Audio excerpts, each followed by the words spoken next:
नमस्कार, MD news देख रहे हैं आप और मैं हूं आपके साथ प्रियव्रत दीक्षित। दिल्ली में आज अचानक एक हाई लेवल बैठक बुलाई गई और इस बैठक में शामिल होने के लिए कांग्रेस पार्टी के कई बड़े नेता पहुंचे। बैठक में वर्तमान राजनीतिक स्थिति के साथ ही आगामी विधानसभा चुनाव पर चर्चा की गई। इसके साथ ही चिंतन शिविर पर भी कांग्रेस के नेता मंथन करेंगे। बताया जा रहा है कि सोनिया गांधी ने अर्जेंट मीटिंग बुलाई है। बता दें, कांग्रेस की इस बैठक में राजनीतिक रणनीतिकार प्रशांत किशोर भी मौजूद हैं। कांग्रेस अध्यक्ष सोनिया गांधी ने कहा कि आज हमारे देश में नफरत, कट्टरता और अहिष्णुता का माहौल है। अगर इसे अभी नहीं रोका गया तो काबू से बाहर हो जाएगा। बता दें कि कांग्रेस नेता राहुल गांधी और के.सी. वेणुगोपाल भी बैठक में मौजूद हैं। बैठक में राहुल गांधी ने कहा कि यह बात स्पष्ट होनी चाहिए कि हमारा उद्देश्य क्या है और हम लोगों तक क्या पहुंचाएंगे। हमें अलग अलग राज्यों के लिए अलग अलग रणनीति बनाने की जरूरत है। बता दें कि प्रशांत किशोर की टीम गुजरात में सर्वे भी कर रही है और इस बैठक में पहले प्रशांत किशोर राजस्थान के मुख्यमंत्री अशोक गहलोत से भी मिल चुके हैं और पंजाब चुनाव से पहले भी प्रशांत किशोर की कांग्रेस के बड़े नेताओं के साथ कई मुलाकातें हुई हैं। इस दौरान उनके कांग्रेस में शामिल होने की अटकलें चल रही थीं। हालांकि किशोर और कांग्रेस में बात नहीं बनी। गौरतलब है कि इस साल के अंत में बीजेपी के सामने गुजरात और हिमाचल प्रदेश को बचाने की बड़ी चुनौती होगी। दोनों ही राज्यों में उसके आगे कांग्रेस टक्कर में नजर आएगी। ऐसे में सोनिया और राहुल गांधी इन दोनों ही राज्यों में पार्टी की स्थिति को मजबूत करने की कोशिश करेंगे। तो फिलहाल अब सवाल यह है कि प्रशांत किशोर के आखिर किस बड़े ऐलान की तैयारी चल रही है। साथ ही सोनिया गांधी के साथ क्या चुनावी रणनीतिकार प्रशांत किशोर नजर आएंगे। तो वहीं दिल्ली में कांग्रेस ने जो हाई लेवल मीटिंग बुलाई है उसके आखिर क्या कुछ मायने हैं। साथ ही धड़ों में कांग्रेस जो बटनी शुरू हो गई है, आखिर कांग्रेस अब डैमेज कंट्रोल कैसे कर पाएगी। तो साथ ही एक बड़ा सवाल यह भी है कि क्या प्रशांत किशोर कांग्रेस के सारथी बनेंगे।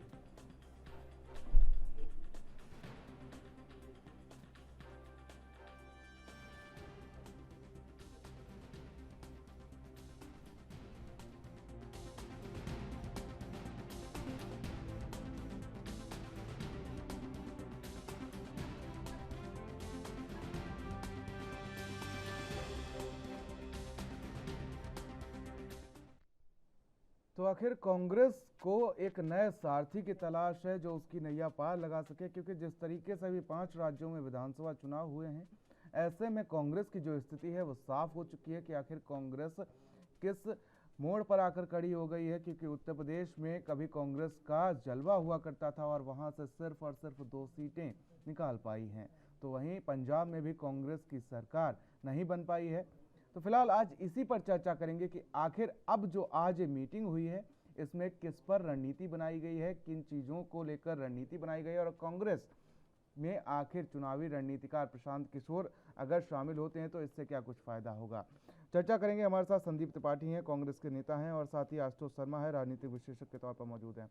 आप दोनों का बहुत बहुत स्वागत है। आशुतोष शर्मा जी, सबसे पहले आपसे शुरुआत करूंगा और समझने की कोशिश करूंगा कि आखिर जिस तरीके से कांग्रेस जो है, जब से विधानसभा चुनाव के नतीजे आए हैं उसके बाद से कांग्रेस लगातार धड़ों में बढ़ती हुई नजर आ रही है। अगर उत्तराखंड कांग्रेस की बात करें तो वहां पर भी जिस तरीके से नेता प्रतिपक्ष और साथ ही नए प्रदेश अध्यक्ष की नियुक्ति हुई है उसके बाद भी लगातार वहां पर धड़ों में बढ़ती हुई कांग्रेस नजर आ रही है। लेकिन अब प्रशांत किशोर अगर कांग्रेस में शामिल होते हैं तो आगामी विधानसभा चुनाव में इसका क्या कुछ असर पड़ेगा, समझना चाहेंगे आपसे। प्रिय प्रियव्रत जी, मैं कहना चाहूँगा कि कांग्रेस पार्टी ने जो पार्टी अध्यक्ष का चुनाव है बहुत पहले कर देना चाहिए। अब 5 राज्यों में चुनाव में उसको बहुत बुरी तरह से शिकस्त हासिल हुई है।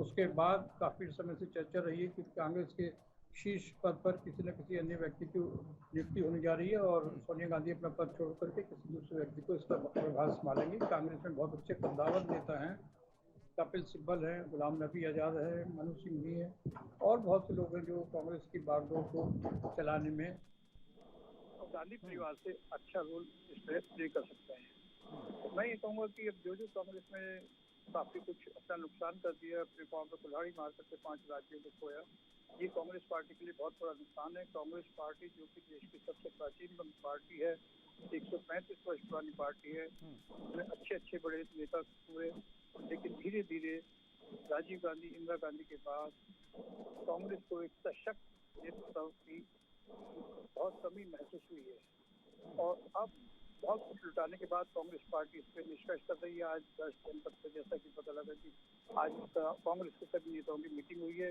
और इसमें कुछ न कुछ मेजर बदलाव होने की उम्मीद है, जो कांग्रेस को डूबती हुई नैया को शायद कुछ थोड़ा बहुत सहारा दे पाए, थोड़ा बहुत।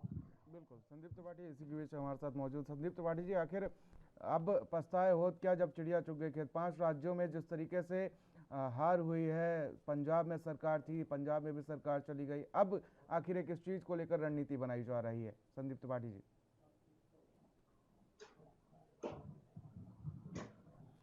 संदीप जी, आवाज पहुंच रही है आप तक? जी संदीप जी, सबसे पहले तो बहुत बहुत स्वागत है आपका एनबी न्यूज़ पर। और चर्चा की शुरुआत में आपसे यही सवाल है कि आखिर जिस तरीके से 5 राज्यों में कांग्रेस की स्थिति जो हुई है, क्या ये डैमेज कंट्रोल अब किया जा रहा है, या ये डैमेज कंट्रोल अगर पहले किया जाता तो स्थिति और बेहतर होती कांग्रेस की? देखिए, आज के 8 साल पहले तक हम सत्ता में थे, केंद्र में सरकार थी हमारी, बहुत सारे राज्यों में सरकार थी। निश्चित ये बात सही है कि इस समय हम और हमारी पार्टी, हम मतलब पार्टी हमारी संक्रमण काल के दौर से गुजर रही है, इसमें कोई दो राय नहीं है। लेकिन उतना यथार्थयाभी है कि जो जिस तरीके से कहा जा रहा है, जिस तरीके से प्रदर्शित किया जा रहा है, 700 विधायक आज भी कांग्रेस के हैं लगभग पूरे भारतवर्ष में जी। और आज भी जो है भाजपा के बाद दूसरे नंबर की सबसे बड़ी पार्टी पूरे देश में अगर कोई है। विधायकों के साथ जी संदीप जी, क्या आप संतुष्ट हैं इतने विधायकों के साथ? नहीं, अगर हम संतुष्ट होते तो हम आगे के लिए रणनीति, संतुष्ट तो कोई नहीं होता। पूर्ण बहुमत आने के बाद भी वो चाहता है कि और आए। ये तो ये एक पतन प्रक्रिया है। लेकिन इतने विधायकों के साथ कहीं ना कहीं कॉन्फिडेंस आपका झलक रहा था इस सेंटेंस में। जी, कहीं ना कहीं इतने विधायकों की जो आपने संख्या कही है, इसमें कहीं ना कहीं आपका जो कॉन्फिडेंस था वो झलक रहा था। जी, मैं नहीं, कॉन्फिडेंस इसलिए झलक रहा है कि जिस तरीके से हमें प्रदर्शित किया जा रहा है कि हम खत्म हो रहे हैं, खत्म हो गए, अब रह ही नहीं गए। हम इसलिए आपके दर्शकों को आपके माध्यम से और देश की जनता को बताना चाहते हैं कि हम मजबूती से भारतीय जनता पार्टी से और उनकी नीतियों के खिलाफ लड़ रहे हैं। और कांग्रेस अकेली ऐसी पार्टी है जो भाजपा से लड़ सकती है। बहुत सारी पार्टियां डायरेक्ट इनडायरेक्ट उनकी मदद करती हैं, चाहे आप उत्तर प्रदेश के चुनाव में बहुजन समाज पार्टी को देख लीजिए, आप पार्टी पहुंचकर उत्तराखंड में मदद करती है, अब गुजरात में मदद करने जा रही है। तो जबकि उनका वहां पर कोई बेस नहीं है, तो ये तो अलग की बात हुई। आज जिस संबंध में हम लोग चर्चा कर रहे हैं, मैं आपके माध्यम से ये बताना चाहता हूँ कि कांग्रेस के संगठन की जो प्रक्रिया होती है, जिसमें चुनाव भी होता है, वो प्रक्रिया कोरोना काल की वजह से नहीं हो पाई। तो आज एक कार्यवाहक अध्यक्ष हमारे पास है और उसी प्रक्रिया के संबंध में मेंबरशिप की, डिजिटल मेंबरशिप की 15 तारीख लास्ट डेट थी। उसके बाद हम एक समीक्षा बैठक हो रही है, उसके आगे कैसे चुनाव होना है सबकी डेट फिक्स है। सब डेट आदि है, लेकिन कितनी मेंबरशिप आई, कितना क्या होना चाहिए था, कहाँ हम कम रहे, इन सब के बारे में भी ये बैठक का एक विषय ये भी है। और जिस तरीके से अभी बहुत सारे नामों की चर्चा हमारे मित्र कर रहे थे कि ये किसी के संगठन के चुनाव होने वाले हैं, उसमें संदीप त्रिपाठी भी लड़ सकते हैं, या कांग्रेस का जो है कोई भी व्यक्ति अगर उसमें क्षमता है तो राष्ट्रीय अध्यक्ष का चुनाव लड़ सकता है। और यह सिर्फ कांग्रेस पार्टी में होता है, पूरे भारतवर्ष की पार्टी में यह प्रक्रिया नहीं अपनाई जाती है जिस प्रक्रिया से कांग्रेस का अध्यक्ष चुना जाता है। चलिए संदीप जी, मैं जानना चाहूंगा कि कांग्रेस पार्टी क्या परिवारवाद से हट करके राष्ट्रवाद की नीति पे कार्य करेगी, या परिवार में से ही कोई मुखिया चुना जाएगा? ये अगर कांग्रेस के लोगों को परिवार का मुखिया अच्छा लगेगा तो कांग्रेस का इंटरनल मैटर है। देखिए, कांग्रेस परिवार चलते चलते कांग्रेस पार्टी को कहाँ गर्त में लाके खो दिया। आपको अगर परिवारवाद से दिक्कत है, मुझे दिक्कत नहीं है। मैं फोन के माध्यम से जुड़ा हूँ, अगर आप भाजपा के प्रवक्ता हैं। मैं किसी का प्रवक्ता नहीं, मैं एक इंडिपेंडेंट पॉलिटिकल पर्यवेक्षक के रूप में बात कर रहा हूँ। परिवारवाद की बात करते हैं तो क्या भारतीय जनता पार्टी के अंदर परिवारवाद नहीं है? आप उसकी बात क्यों नहीं करते हैं? आप कल्याण सिंह की तीसरी पीढ़ी पॉलिटिक्स में है, आप उसकी चर्चा क्यों नहीं करते हैं? देखिए मैं अब सुन लीजिए, अब मैं मतलब आपका मतलब ये हुआ, आप पूरे देश को रिप्रेजेंट कर रहे हैं, आप चौथा स्तंभ है, आपको सवाल पूछना चाहिए ना, जैसे जिस विभाग से आप मुझसे पूछ रहे हैं कि परिवारवाद के बाहर आप सोचेंगे क्या, तो उसी आप बिल्कुल गलत समझ रहे हैं संदीप जी। मैं जो कह रहा हूँ, आज मेरी बात आने दीजिए, आप अन्यथा मत लीजिए, मैं आपके ऊपर कोई आक्षेप नहीं लगा रहा हूँ। मेरा कहने का उद्देश्य सिर्फ ये है कि परिवारवाद भारतीय राजनीति की सच्चाई है, इसको आप स्वीकार करें तब अच्छा है, ना स्वीकार करें तब अच्छा है, और ये भारतीय संस्कृति का एक हिस्सा है। पॉलिटिक्स में वही परिवारवाद या वही परिवार जो है सर्वाइव करता है जिसको जनता चाहती है। नहीं, बहुत सारे प्रधानमंत्री हुए, बहुत सारे मुख्यमंत्री रहे हैं, आज उनके घर के लोगों का नाम लोग नहीं जानते। नहीं संदीप त्रिपाठी जी, देखिए परिवारवाद तो चलता ही आया है। शर्मा जी, आपको भी समझना पड़ेगा कि परिवारवाद तो चलता ही आया है। कौन सा पिता नहीं चाहेगा कि उसका बेटा आगे बढ़े, या कौन सा पोता नहीं, कौन से नाना नहीं चाहेंगे कि उसका नाती भी आगे बढ़े। ये तो चलता ही रहता है। एक पॉइंट इसमें और मैं ऐड कर दूं जी। देखिए, भारतीय जनता पार्टी हो या जितनी भी जो है छोटे दल हैं, हर जगह पे है, लेकिन सवाल सिर्फ कांग्रेस से सिर्फ इसलिए पूछा जाता है, वो फैमिली, वो गांधी फैमिली जिसने अपने घर के दो प्रधानमंत्री, पूरे देश का प्रधानमंत्री और घर के 2 सदस्य, आम सदस्यों को खोया है, और देश से कुछ लेने के बजाय कुछ बहुत कुछ दिया है। यहाँ तक कि जब जवाहरलाल नेहरू जी प्रधानमंत्री बने तो 200 करोड़ रुपए के ऊपर की उनकी संपत्ति थी, जिसमें से वो 196 करोड़ रुपए दान कर देते हैं, और ऐसी फैमिली पर हम सवाल उठाते हैं। और वो चीजें आज डिस्कस की नहीं है। आज जिस तरीके से डैमेज कंट्रोल में कांग्रेस पार्टी जुटी हुई है, ये चर्चा का विषय है कि आखिर ये अगर डैमेज कंट्रोल 5 राज्यों में विधानसभा चुनाव होने से पहले कर लिया जाता, और जिस तरीके से अब डैमेज कंट्रोल में जुटी हुई, तो कहीं ना कहीं आप 5 राज्यों में स्थापित होते हुए नजर आते हैं और आगे के लिए आपकी भी रास्ता आसान हो जाती। आप बात से सहमत हूँ, लेकिन देखिए जिस प्रकार से पूरा देश और पूरा विश्व कोरोना से जूझ रहा था, उस समय चुनावी प्रक्रिया कराना और करना संभव नहीं था। इस वजह से जो है कांग्रेस के जो इंटरनल चुनाव होने थे वो डिले हुए, और वो लगातार बैठकों में ये बातें आती रही हैं। और कांग्रेस किसी एक व्यक्ति से नहीं चलती है, कांग्रेस चलती है CWC से। और वो 5 राज्यों के अगर माने तो पूरे चुनाव निपट गए, लगभग 14 करोड़ जनता ने वोट कर दिया, और यूपी की बात कर ले तो 14 करोड़ जनता ने वोट कर दिया, और आप कहते हैं कि हमें इतना भी मौका नहीं मिला कि हम अपने आंतरिक चुनाव कर पाते। लौटेंगे आपके पास। आशुतोष शर्मा जी से समझना चाहेंगे कि आशुतोष शर्मा जी, आखिर कांग्रेस को क्या एक नए सारथी की तलाश है, और अब वो नया सारथी जो है वो प्रशांत किशोर के रूप में मिलेगा?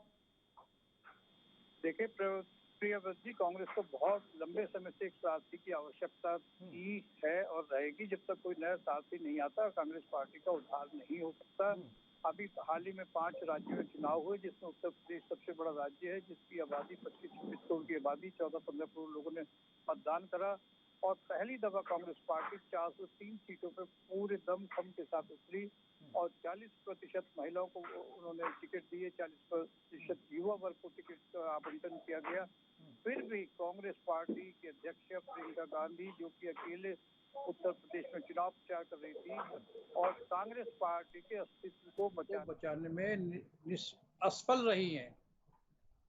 सबसे बड़ी दुख की बात है, कांग्रेस उत्तर प्रदेश जो कि कांग्रेस का किसी जमाने में गढ़ हुआ करता था, और कांग्रेस के अलावा दूसरी पार्टी से कोई यहाँ पे चीफ मिनिस्टर नहीं बनता था, वहाँ पे बिल्कुल अस्तित्व खो बैठी। इस चीज को बहुत अफसोस है। और पंजाब की देख लीजिए, अभी हाल ही में चुनाव हुए संपन्न पंजाब में, अभी तक अमरिंदर सिंह बहुत अच्छी तरह से इसके सारथी के रूप में कांग्रेस पार्टी को लीड कर रहे थे, लेकिन जैसे कांग्रेस पार्टी में बंटवारा हुआ, दूसरे नवजोत सिंह सिद्धू आए चीफ मिनिस्टर के रूप में, वो भी महत्वाकांक्षी थे कि उनको भी सीट की बहुत प्यार था कि मैं चीफ मिनिस्टर बनूं।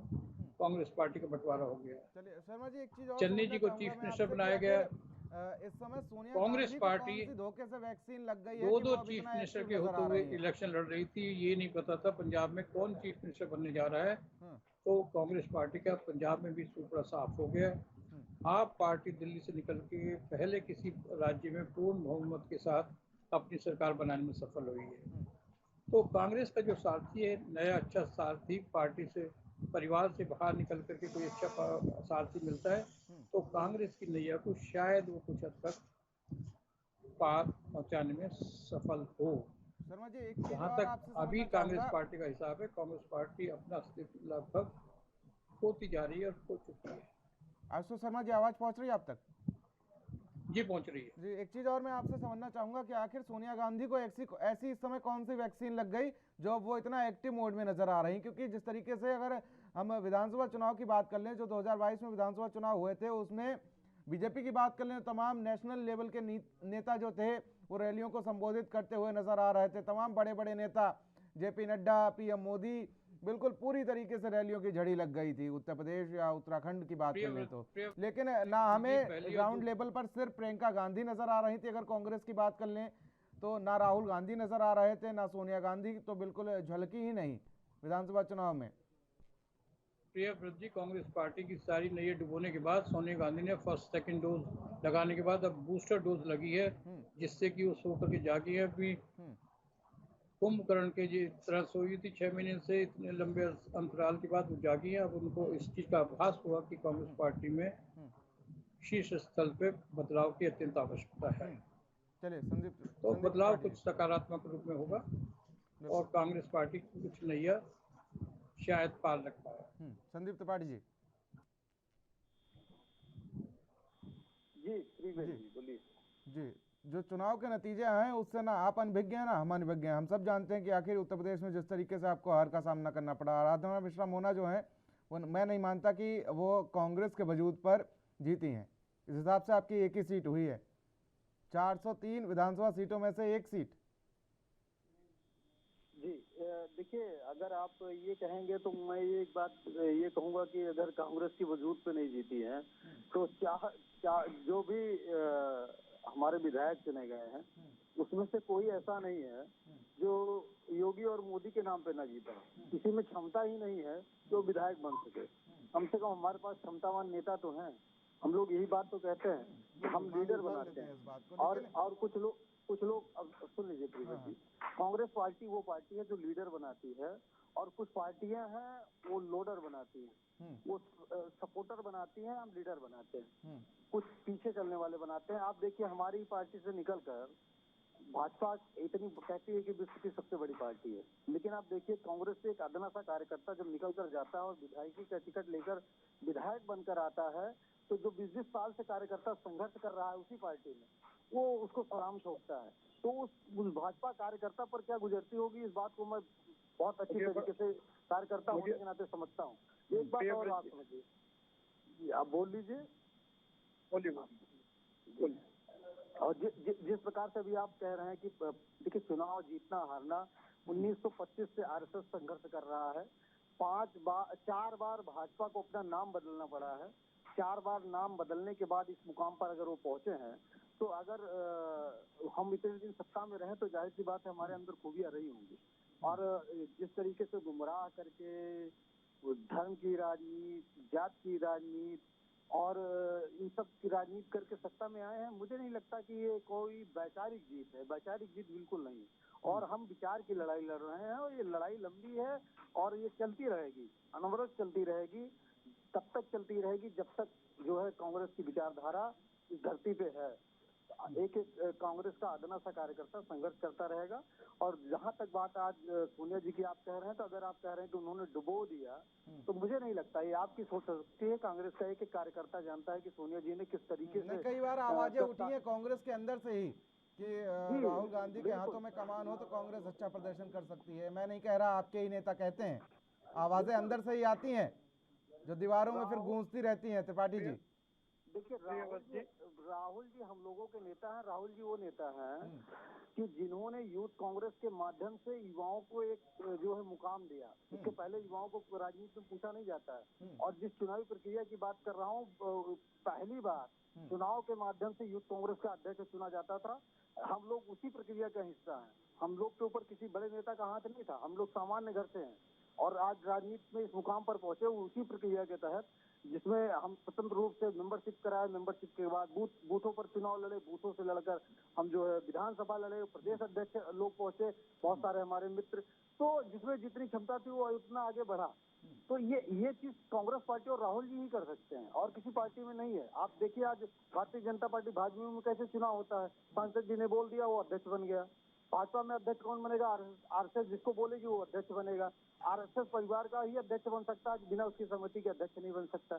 तो परिवार की बात आप करते हैं, परिवार की बात वहां पर भी है, वहाँ आरएसएस फैमिली है। और रही बात, गांधी फैमिली ने इस देश के लिए बहुत कुछ बलिदान दिया है, तो इसलिए अगर वो कांग्रेस का वर्कर मानता है, और फिर मैं एक बात कह रहा हूँ, कोई भी परिवार हो, जब तक उसे जनता और कार्यकर्ता नहीं चाहेगा, वो सरवाइव नहीं कर पाएगा। वो ये पॉलिटिक्स ऐसी चीज है कि वो बाहर हो जाएगा। तो मैं वही जी लौटेंगे। आशुतोष शर्मा जी, जनता ने इतना चाहा कि उत्तर प्रदेश में केवल एक सीट दी 403 में से।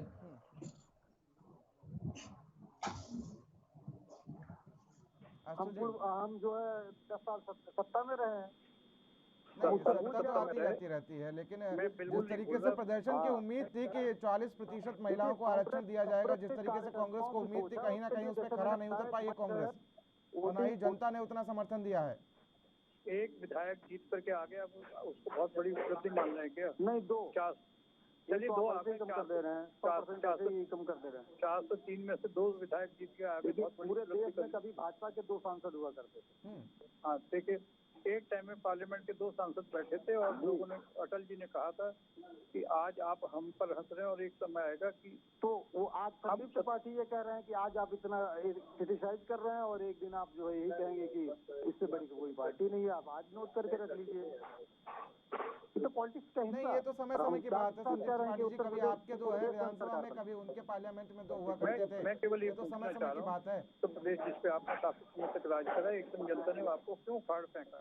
ऐसी क्या कमी रही कांग्रेस पार्टी में कि जनता ने बिल्कुल आपको नकार दिया? और जनता पार्टी बिल्कुल मैं उसका जवाब ईमानदारी से दूंगा।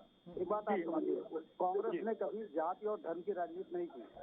जाति और धर्म की राजनीति अगर हम करते तो उत्तर प्रदेश में बिल्कुल सफल होते। आप पूरे चुनाव की पूरी कैंपेनिंग में उठाकर किसी भी एक नेता का भाषण देख लीजिए और बता दीजिए कि जहां पर जाति और धर्म का जिक्र हो। हम जाति और धर्म की राजनीति नहीं करते रहे, हमें 100 बार हार मंजूर है, लेकिन जाति और धर्म की पॉलिटिक्स न किए हैं और न करेंगे। यही वजह रही, सबसे बड़ी वजह अगर हार की रही है तो सबसे बड़ी यही रही। एक जातिवादी पार्टी से हम लड़ रहे थे, एक धर्म की पार्टी से, धार्मिक पार्टी से लड़ रहे थे। और हम अगर मैं आपकी बात मानूं कि जातिवादी और धर्म की राजनीति से आपने लड़ रहे, तो जनता ने कार्य को, विकास को वोट दिया या जातिवाद को? बिल्कुल जाहिर सी बात है, जातिवाद को और जो है धार्मिक उन्माद को वोट दिया, उसमें कोई दो राय है क्या? राज्य का विकास। सुन लीजिए, हमारे यहाँ एक बहुत बड़े नेता है माननीय रघुराज प्रताप सिंह जी, मंत्री भी रहे हैं। उन्होंने अभी सदन में एक जो है दोहा बोला था जी, चलती चक्की देख कर दिया कबीरा रोए, दो पाटन, हाँ दो पाटन के बीच में, हाँ साबुत बचा न कोई जी। तो जिस प्रकार से धर्म की और जाति की राजनीति इस उत्तर प्रदेश में हुई, उसमें हम नहीं बचे। सीधी सी बात है। देखिए, मतलब आप तो 2 पार्ट आप कौन कौन से मानते हैं संदीप त्रिपाठी जी? लोगों को संदीप त्रिपाठी जी, आप जो 2 पार्ट बता रहे हैं, वो 2 पार्ट कौन से मानते हैं जिनके बीच में आप नहीं बचे? या ये सपा या बीजेपी है, या धर्म और जाति की राजनीति है? एक जाति की राजनीति करने वाली सपा और एक धर्म की राजनीति करने वाली भाजपा। आप बिल्कुल जाति और धर्म की बात कर रहे हैं। मैं ये कह रहा हूँ कि आप इस चीज को मानते हैं कि उत्तर प्रदेश का चहुमुखी विकास भी हुआ नहीं हुआ पिछले 5-6 वर्षों में?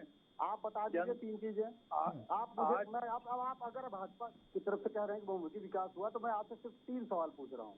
आज जनता को सुन लीजिए, आप मुझे मेरे सवाल सुनिए। और चलिए, समय का अभाव है, संदीप त्रिपाठी जी अपनी बात खत्म करिए 10 सेकंड में। सवाल बहुत छोटा सा सवाल है। बिल्कुल। पूरे उत्तर प्रदेश में 100 बेड के ऊपर का एक हॉस्पिटल का नाम बता दीजिए जो भाजपा सरकार ने शिलान्यास किया हो, लोकार्पण किया हो। एक विश्वविद्यालय का नाम बता दीजिए जिसका शिलान्यास किया हो और लोकार्पण किया हो। और एक चलिए संदीप त्रिपाठी जी, समय का अभाव है, माफी चाहूंगा, लेकिन आशुतोष शर्मा जी एक फाइनल कमेंट आपसे सुनना चाहेंगे इसी को लेकर, 10 सेकंड का, जल्द से अपनी बात खत्म करिए। समझ जाऊंगा आपका। देखिए, विकास की जहाँ तक बात है, जनता ने आप मुझे जवाब बताइए, नाम बताइए। आपके जवाब पे आ रहा हूँ प्रियव्रत जी, 1 मिनट इनको शांत रखिए। बिल्कुल, जल्दी से जनता ने नहीं भागने दूंगा, नागपुर से कानपुर तो कतई नहीं जाने दूंगा, मुझे सीधा सा नाम चाहिए। देखिए, विकास के नाम पर जहाँ तक बात है, सरकार ने देखा 100 बेड के ऊपर का एक हॉस्पिटल, चलिए 45 लाख, एक विश्वविद्यालय। त्रिपाठी जी, समय का अभाव है, डिबेट रखेंगे इस पर किसी और दिन, लेकिन आज जिस तरीके से कांग्रेस की जो स्थिति है वो कहीं ना कहीं चिंता का विषय है। फिलहाल आप दोनों मेहमानों का हमारे साथ जुड़ने के लिए बहुत बहुत शुक्रिया। तो फिलहाल जिस तरीके से आज कांग्रेस की एक अहम बैठक बुलाई गई और इसमें एक नया मोड़ देखने को मिल सकता है कि जिस राजनीतिक रणनीतिकार प्रशांत किशोर को लेकर चर्चाओं में थी कांग्रेस 5 राज्यों में विधानसभा चुनाव से पहले, लेकिन अब हो सकता हो कि चुनावी रणनीतिकार प्रशांत किशोर कांग्रेस में शामिल हो जाएं और यहां से कांग्रेस को एक नई हवा मिलना शुरू हो जाए। साथ ही अब ये देखना होगा कि आखिर जिस तरीके से गुजरात और हिमाचल में विधानसभा चुनाव होने उसमें कांग्रेस कितनी अच्छी पारी खेलती हुई नजर आएगी, और अगर इस पारी में चुनावी रणनीतिकार प्रशांत किशोर भी शामिल हो जाते हैं तो कांग्रेस के लिए चुनौतियां कितनी कम हो जाएंगी। तो फिलहाल आज की इस खास चर्चा में मेरे साथ इतना ही। देश और दुनिया की अहम खबरों के लिए बने रहिए एनबी न्यूज के साथ। नमस्कार।